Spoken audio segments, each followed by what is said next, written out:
para reiterar que de verdad me siento muy honrada con esta invitación para intervenir en esta tarde de hoy en la 25º encuentro de la Jurisdicción Contenciosa Administrativa y compartir con ustedes algunas reflexiones sobre la importancia de los jueces en la democracia, sobre su papel como verdaderos constructores de la paz social que tanto requiere nuestro país y sobre los retos que a juicio nuestro enfrenta hoy la Administración de Justicia. Agradeciendo especialmente al Consejo de Estado por haber tenido la iniciativa de llevar a cabo este encuentro de más de 1000 personas, como veo el auditorio, me han dicho que cerca de 1000, pues evidentemente ha sido muy multitudinaria la asistencia a este encuentro y qué bueno que se haya hecho en Santa Marta. Esta agenda ha sido muy acertada porque se ha enfocado en el rol que cumple el juez contencioso administrativo en la lucha contra uno de los flagelos más grandes que afectan a nuestra organización política y yo diría también a nuestra sociedad, porque esto no es un tema exclusivamente del Estado, es la sociedad la que está afectada por el problema de la corrupción. Y vemos que desafortunadamente, mientras no haya una conciencia suficiente de esa lucha que debemos dar todos sin cuartel contra la corrupción, va a ser muy difícil que nuestro país logre el estadio de desarrollo, de progreso, de concordia social que todos queremos alcanzar. Desde la teoría constitucional y la filosofía política se ha considerado que los jueces deben tener la trascendental misión de preservar el Estado de Derecho, tarea que principalmente recae sobre los hombros de la jurisdicción contenciosa, si se tiene en cuenta que a ella le corresponde ejercer el control de la actividad administrativa que desarrollan las autoridades públicas. Es a través de la jurisdicción, tan divina, gracias, es a través de la jurisdicción que entonces se hace realidad el principio fundamental del equilibrio de poderes y por ello es tan importante que los jueces que la integran tengan conciencia permanente de la importancia y responsabilidad de su misión. Es el propósito de los servidores públicos de hoy restablecer en el alma de los colombianos el propósito esencial por el cual hace 200 años hombres y mujeres dieron sus vidas por lograr la independencia de nuestro país y por alcanzar la plena libertad. Ahora, a nuestra generación le corresponde construir un altar a la justicia de cara al tercer centenario e integrar a la justicia en todas y cada una de las funciones del Estado y también de la sociedad. Basta acudir a las palabras de Bolívar a la instalación del Congreso de Angostura en 1819 para recordar con sorpresa ese impresionante sentido de propósito de patria y de república que en su discurso inmortalizó con la siguiente frase: ya la veo, sentada sobre el trono de la libertad, empuñando el cetro de la justicia, coronada por la gloria, mostrar al mundo antiguo la majestad del mundo moderno. Ahora que celebramos con el presidente Iván Duque el bicentenario de nuestro país, hemos tenido la oportunidad de reconocer que aunque el progreso y el aprendizaje han dado origen a nuevas instituciones públicas, hay otras que permanecen y se mantienen por su vital importancia para nuestra vida republicana y los principios inmutables que ellas defienden. Pocas instituciones son verdaderamente bicentenarias, como lo es el Consejo de Estado, fundado inicialmente por decreto del 30 de octubre de 1817, el libertador Simón Bolívar, desde su cuartel general de Santo Tomás de Angostura, con el espíritu que el libertador le imprimió al resaltar su importancia, señaló que era esta una asamblea que por su número y la dignidad de quienes la componían merecía la confianza pública. Cuando escribió su famoso texto, Consideraciones sobre el gobierno de Polonia, Juan Jacobo Rousseau recomendaba a los polacos que para sobrevivir y perdurar las instituciones republicanas deberían alojarse no en el texto frío de una constitución escrita, sino en el corazón y espíritu cálidos de los ciudadanos cuyos derechos debían todos los días proteger. La historia republicana del Consejo de Estado nos demuestra que esa resiliencia institucional de 200 años solo puede ser fruto de la legitimidad, de la credibilidad, de haber honrado siempre su compromiso de proteger los derechos de los ciudadanos y de promover constantemente en sus funciones esa garantía de la legalidad. La justicia tiene una importancia estratégica para la vida republicana. En ella se fundamenta la construcción de la confianza, manteniendo vivo el espíritu de reciprocidad, reputación y colaboración como principio de acción que fomenta las transacciones sociales en el marco de la legalidad y la formalidad. No podemos olvidar que esta lucha ha tenido grandes implicaciones en la historia de esta institución. Los enfrentamientos con el Ejecutivo le ocasionaron un cierre prolongado de 1843 a 1886 y uno posteriormente de 1905 a 1910 que le permitieron volver en su centenario. De igual manera, el Consejo de Estado sobrevivió con la Corte Suprema de Justicia a ese terrible golpe que la lucha contra la legalidad, en su peor momento de expresión del narcotráfico, quiso plantearle a nuestra sociedad.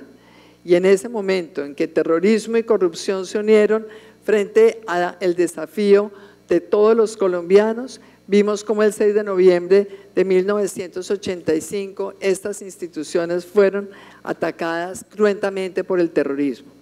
A pesar de los cierres y los ataques fuera del espíritu democrático, el Consejo de Estado ha resurgido en nuestra vida republicana para recordarnos una y otra vez que la justicia va de la mano con la equidad y estos aceleran el desarrollo económico, como lo anticipó Juan Jacobo Rousseau, como una institución resiliente gracias al rol vital que ha tenido en asegurar la legitimidad del Estado, que ha permitido también ganar ese cálido corazón de los colombianos en la protección de sus derechos. En 200 años, el Consejo de Estado ha representado solidez y confianza institucional, ha garantizado la protección de los derechos de los ciudadanos, ha asesorado uno y otro gobierno en su actuación, pero ha utilizado siempre los medios de control para corregir los excesos y restituir los derechos vulnerados.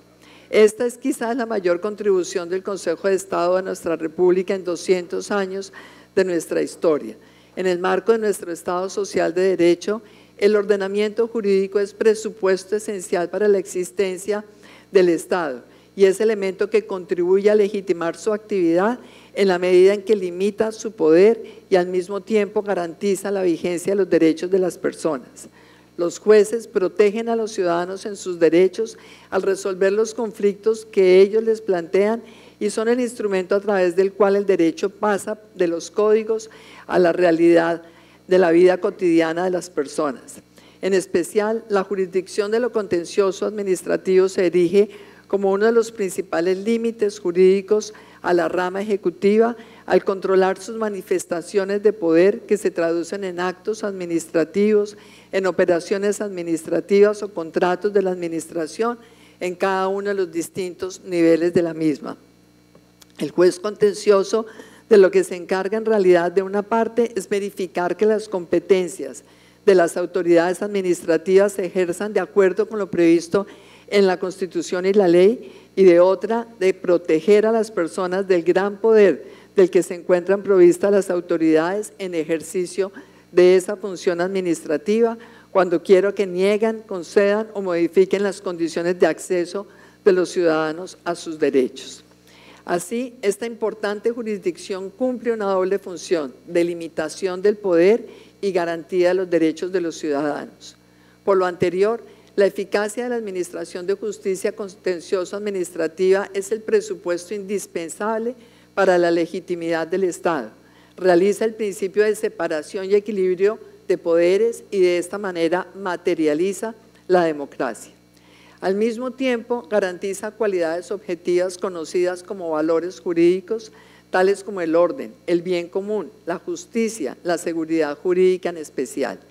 Esta última entendida como la certeza que tienen las personas sobre los derechos y obligaciones radicados en sí mismas como valor fundamental del Estado, de la democracia y como presupuesto indispensable para alcanzar el desarrollo social y económico que garantice la satisfacción de las necesidades, de las expectativas y de los derechos de los ciudadanos. En ese propósito de vigencia del derecho, garantía de seguridad jurídica, realización efectiva de los derechos y acceso pronto a la administración de justicia, se han consagrado dos instituciones de gran relevancia en el derecho administrativo contemporáneo: la unificación de la jurisprudencia y la extensión de la jurisprudencia. La primera, típicamente judicial, a efecto de lograr la unidad de criterio respecto de la interpretación de normas para solucionar de manera uniforme los problemas jurídicos y para orientar los demás jueces y operadores sobre la forma de resolverlos, siempre que se trate de asuntos que revistan importancia jurídica o trascendencia económica o social por necesidad de unificar o sentar jurisprudencia. Respecto a esta institución, el Consejo de Estado ha señalado que contribuye a que sea efectiva la promoción de la igualdad material en la protección de los derechos y el fortalecimiento del principio de seguridad jurídica, con miras a evitar las decisiones contradictorias o el exceso en los procesos. Relacionada de forma estrecha con esta y en aplicación del principio constitucional de colaboración armónica entre las ramas del poder público, se encuentra la extensión de jurisprudencia prevista para que las sentencias de unificación sean aplicadas por las autoridades sin necesidad de volver a los jueces cuando así lo soliciten particulares que pretendan solucionar una situación que ya ha sido resuelta por unificación. Al respecto, la Corte Constitucional indicó que el mecanismo de extensión de jurisprudencia, además de otorgar seguridad jurídica al sistema normativo, permite sobre todo disminuir la congestión judicial y también reducir la judicialización de las pretensiones ante las autoridades, contribuyendo asimismo a la eficacia, a la economía y a la celeridad en la función administrativa. La aplicación de estas dos extraordinarias herramientas consagradas por nosotros, entre nosotros, por la Ley 1437 del 2011, no solo contribuye a la garantía de la seguridad jurídica a efectos de poder predecir la forma en que los jueces resolverán casos similares, sino que además descongestiona los despachos. Así pues, el ciudadano sabe que en la jurisdicción contenciosa encuentra un valioso instrumento para el control del ejercicio del poder, y me atrevo a afirmar que desde siempre, en estos más de 100 años de existencia, los jueces que hacen parte de ella han sabido cumplir con responsabilidad y compromiso con esa importante misión. Porque aunque sintamos hoy que la corrupción ha extendido sus garras indistintamente a todos los espacios de la vida nacional, también es cierto que esa corrupción ha encontrado un muro inexpugnable en la jurisdicción contencioso-administrativa y en la integridad de sus jueces, magistrados y en sus inmediatos colaboradores en cada circuito judicial. Con buen criterio se ha presentado a consideración del Congreso el proyecto de reforma a la Ley 1437 del 2011 para lograr, entre otros propósitos, una administración de justicia de lo contencioso administrativo más pronta y eficaz para el ciudadano y también que permita un mayor ajuste para la unificación de la jurisprudencia. Entre las iniciativas de este proyecto está la facultad del Consejo de Estado de proferir un mayor número de sentencias y autos de unificación de jurisprudencia que permitan establecer líneas interpretativas en asuntos que solo pueden ser resueltos a través de estas providencias, al igual que la reducción de los recursos apelables y el ajuste en el trámite de los recursos de apelación y súplica, así como la posibilidad de proferir sentencias anticipadas en ciertos casos. Estos valores, instituciones y proyectos de reforma deben contribuir a que la jurisdicción y el Consejo de Estado continúen por la senda del control del poder, de la garantía del ejercicio de los derechos a través del acceso real, efectivo y oportuno a la administración de justicia.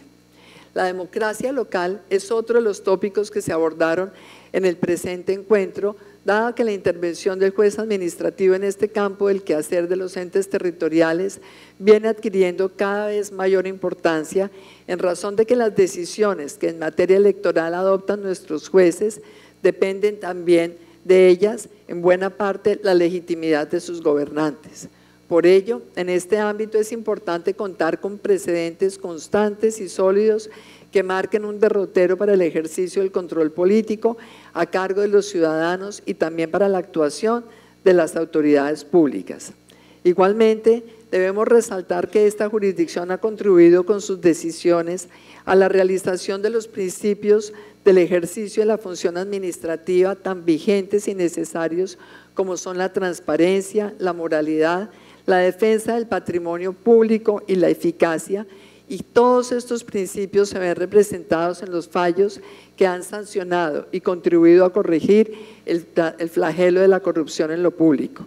La cruzada por la transparencia y la lucha contra la corrupción debe ser un propósito que comprometa a todas las ramas del poder público en el ámbito de sus competencias y en todos sus niveles. Y por supuesto, desde allí debe imprimir a toda la sociedad un sentido de urgencia en esta lucha que debemos dar todos, pero también entender que la manera más eficaz de lograr derrotar a la corrupción es logrando con mayor esfuerzo garantizar transparencia en la gestión pública, transparencia y eficiencia en las actividades cotidianas. De esta manera vemos nosotros todos los días que buena parte de las pretensiones de las demandas formuladas contra las entidades públicas deberían cuantificarse, teniendo en cuenta muchas veces que el patrimonio público que se logra garantizar o proteger está verdaderamente protegido gracias en buena parte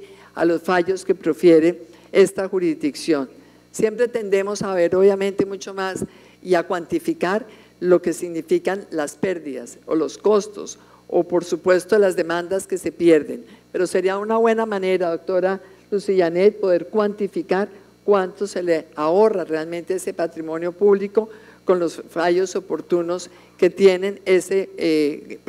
objetivo de proteger. No puedo dejar pasar esta oportunidad sin referirme en todo caso a los retos que se enfrenta hoy la jurisdicción contencioso administrativa.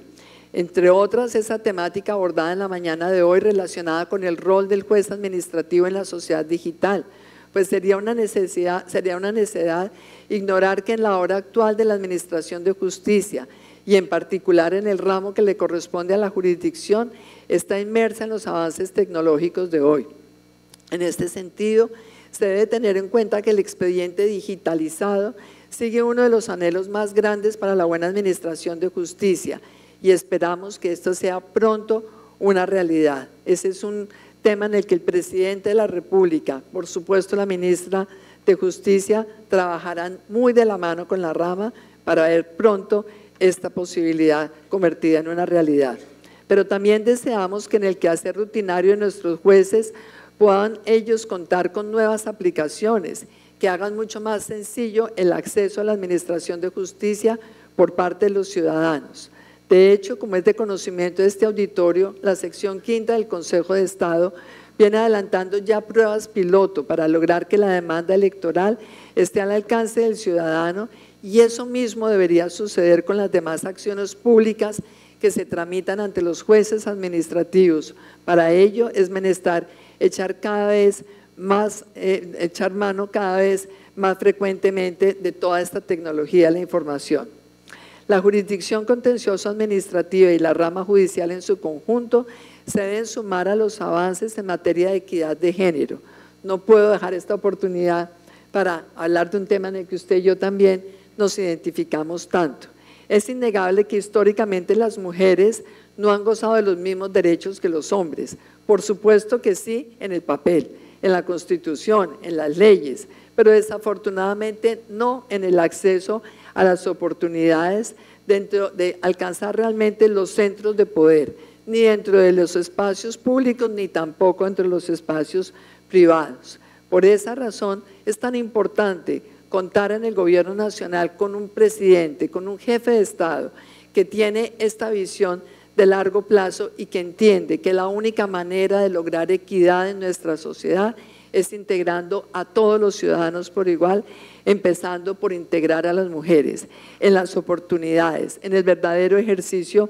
de sus derechos. Esta problemática se ha abordado desde la formulación de acciones afirmativas en el pasado, las leyes de cuotas, muchas de las medidas tendientes a evitar la discriminación para garantizar que de forma transitoria, mientras que se logra una situación de equidad a través de ese tipo de normas legales, se iguale el acceso a las mujeres o por lo menos se mejorara a ciertos servicios. Tradicionalmente estas medidas de acción positiva o afirmativa se justificaron justamente en la discriminación, pero al margen de la justificación, lo cierto es que estamos viviendo hoy en un mundo diferente, en un mundo que entiende que los asuntos de equidad de género no solamente son asuntos éticos, son también de conveniencia nacional, son de conveniencia para las sociedades. Y es esa la razón por la cual hemos visto cómo los objetivos del desarrollo sostenible incluyen como uno de sus objetivos fundamentales garantizar esa equidad de género, y es uno de los objetivos prioritarios para todas las naciones que integran ese sistema de naciones de las Naciones Unidas.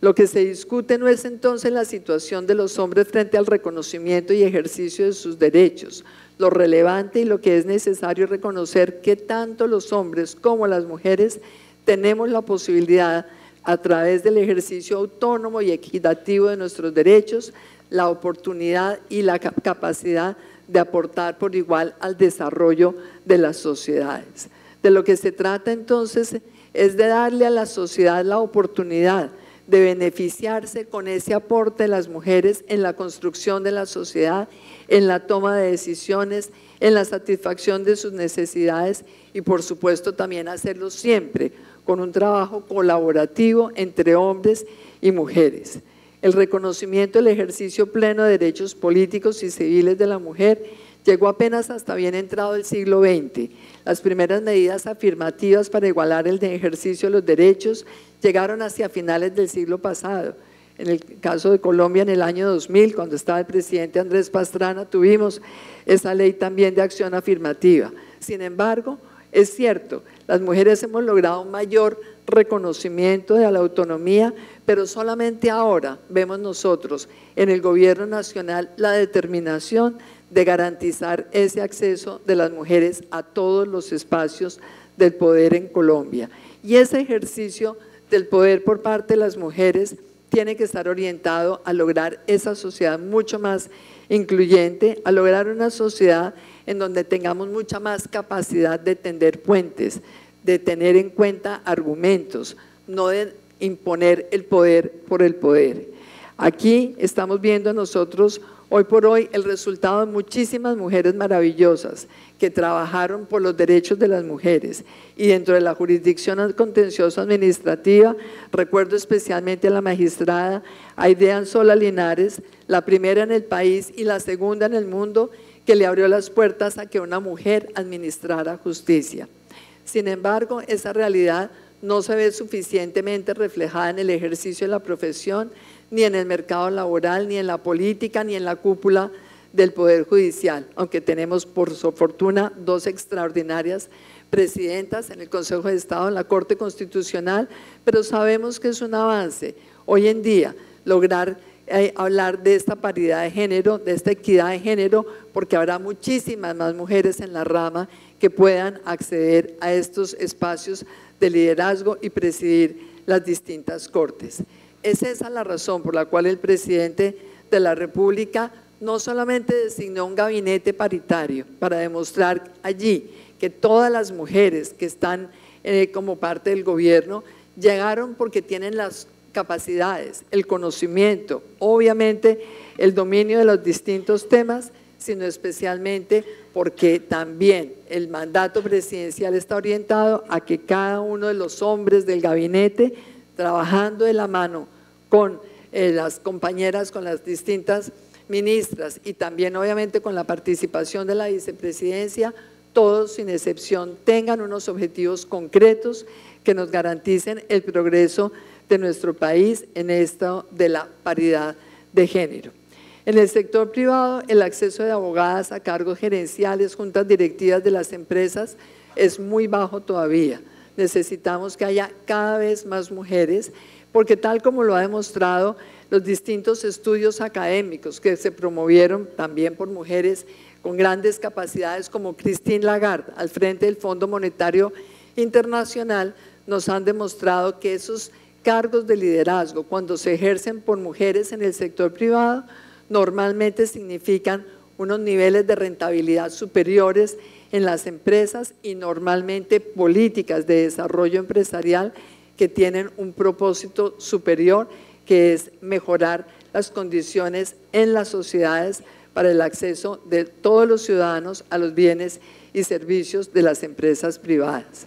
Las mujeres en la rama judicial, las mujeres en la academia, las mujeres, por supuesto, en las fuerzas militares y la policía, las mujeres en todos los campos, sin duda tenemos que contribuir a lograr que Colombia sea pronto ese país seguro, justo, educado, incluyente, emprendedor, ese país que realmente nos dé garantías a todos de alcanzar la paz que nuestro país anhela, la paz verdadera que nuestro país se merece. Y hablando de una de las funciones tan importantes del Consejo de Estado, yo quisiera reiterarles hoy sobre el tema de la transparencia y la lucha contra la corrupción, la importancia de lo que se está haciendo en el Gobierno Nacional, precisamente para demostrar cómo la infraestructura, que es una necesidad indispensable de nuestro país, para conectar los territorios, para dinamizar la economía, para generar mano de obra no calificada, es una infraestructura que depende en buena parte de todos los esfuerzos para garantizar esa mayor transparencia. En lo que hemos logrado durante estos últimos meses, por ejemplo, con los pliegos tipo, ha sido realmente muy importante y sobre todo algo que parecía impensable hace apenas un año cuando comenzamos el gobierno. Resulta que muchísimos de los municipios en Colombia que se caracterizaban por tener contrataciones con un único proponente, en este momento la mayoría de ellos han logrado demostrar que inclusive para contrataciones de un tamaño relativamente inferior hay una multiplicidad de proponentes que están participando en las licitaciones. Este mecanismo, los pliegos tipo, como lo ha denominado el presidente de la República, lo que nos garantizan es que vamos a terminar acabando por fin todos estos pliegos sastre que estaban hechos a la medida de pocos contratistas y que ni garantizaban los procesos de adquisición más transparentes ni tampoco la mejor calidad en los bienes y servicios que adquiría el Estado. Ahora hablábamos con la doctora Lucía Net y con el doctor Álvaro Namén sobre la experiencia que personalmente tuve en el Ministerio de Defensa cuando incluimos toda la centralización de compras, cómo empezamos a ver una mayor concurrencia que cada vez nos permitió mejores ahorros en temas tan esenciales como la dotación de nuestros soldados y policías y a través de esto el desarrollo de muchísimos proveedores. Necesitamos desarrollar más proveedores y por esa razón realmente quiero resaltar esa importancia que ha tenido este esfuerzo del Gobierno Nacional en los pliegos tipo, tanto para las obras de infraestructura como poder obviamente aplicarlos hacia nuevas contrataciones del Estado y es por esa razón que ese proyecto de ley 389 que se está tramitando en el Congreso tiene tantísimo interés para el gobierno. Yo quiero cerrar realmente agradeciendo enormemente esta invitación otra vez, también reconociendo la importancia de la labor de todos los funcionarios del gobierno para garantizar cada día esa mayor transparencia, resaltar un trabajo muy importante que nos ha ayudado a hacer la doctora Clara María González y es el del fortalecimiento de las oficinas de control interno, la coordinación de estas oficinas de control interno a través de la Secretaría de Transparencia de la Presidencia de la República para demostrar que con mejores controles internos, con mayor eficiencia, con mayor transparencia entre todos, vamos a ser capaces de derrotar la corrupción en nuestro país. Y termino citando acá una frase, no es una frase más que una frase, es un párrafo, que dice: al principio todo era agua y oscuridad, no había tierra, ni solo luna, ni había nada vivo. El agua era la mama grande, era la mente dentro de la naturaleza, la fuente de todas las posibilidades, era la vida misma naciendo, el vacío, el pensamiento puro. En el principio comenzó a hilar sus pensamientos, en su forma de serpiente colocó un huevo en el vacío y el huevo se convirtió poco a poco en el universo. Los señores del universo nacidos de la mama grande hicieron replegar el mar y levantaron la Sierra Nevada en torno de este eje del mundo. Hago esta mención o hago esta lectura de este bello mito de la creación del mundo porque hace parte de la cultura Kogi y lo hago como reconocimiento a esta hermosa tierra, precisamente en un momento en el cual Colombia tiene que entender mucho más de dónde venimos, qué es lo que nosotros somos. Como lo ha dicho el presidente de la República, la conmemoración de un bicentenario de la independencia no puede limitarse simplemente a recordar una batalla, no puede tampoco limitarse a reconocer la importancia de un proceso de creación de instituciones, tiene que ir más allá. Tenemos que reconocer esta esencia de la colombianidad, esta diversidad étnica, cultural, por supuesto, la diversidad de nuestros climas y saber que en lo que somos realmente hay posibilidades de un futuro grande para Colombia, un futuro de progreso, un futuro de desarrollo, un futuro donde todos tengamos iguales oportunidades. Pero ese futuro sin duda es posible cuando nos reconozcamos todos, cuando abramos espacios a todos, cuando logremos obviamente que aquí sin diferencia, los afros, los indígenas, por supuesto todos los mestizos que vivimos en este país,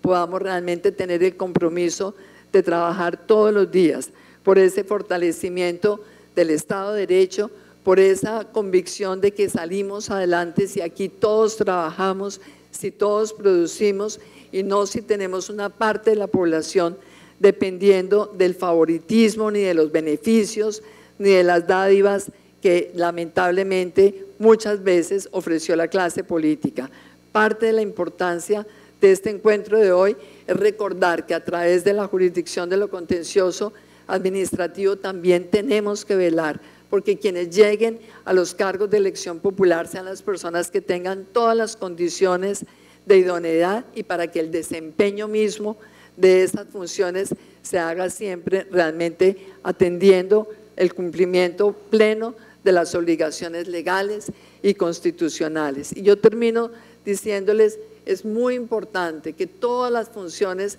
que tiene el Consejo de Estado en materia electoral realmente se ejerzan siempre con la mayor prontitud, porque parte de lo que nos está sucediendo hoy es este escepticismo, es la desconfianza de los ciudadanos frente a buena parte de las instituciones del Estado. Lamentablemente, ninguna se escapa, pero parte de lo que nos sucede es que cuando se habla de corrupción, cuando se ve funcionarios destituidos o cuando se anulan muchas las veces las credenciales, la sanción llega tan tarde que ya no es una sanción y es importante tenerlo presente. Hoy que quiero también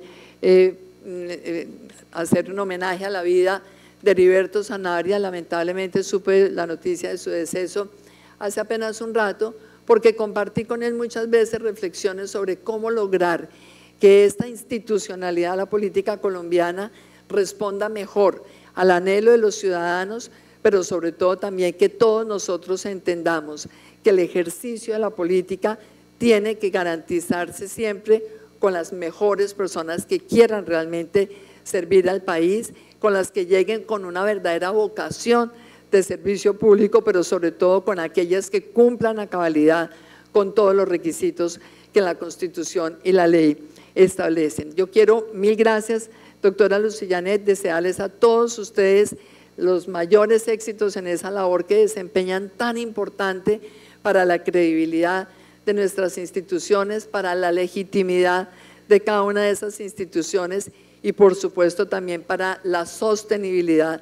de nuestra democracia, que a veces realmente parecería que muchos no estamos conscientes de que tanto a veces se ve amenazada justamente por esa pérdida de confianza ciudadana, por esa pérdida de credibilidad que buena parte de los ciudadanos manifiestan tener hoy por hoy en buena parte de las instituciones, y eso es lo que vemos todos los días en las encuestas. Entonces acá ustedes, nosotros, todos, dentro del más absoluto respeto a la separación de poderes, tenemos también esta obligación de contribuir armónicamente al fortalecimiento del Estado, a la mayor legitimidad y credibilidad de nuestra democracia, porque sabemos que ese es el anhelo de las hijas del doctor Álvaro Namén, de las hijos y nietos de muchos de nosotros, y esa es la obligación nuestra para con las generaciones que vendrán aquí dentro de 200 años. Muchísimas gracias.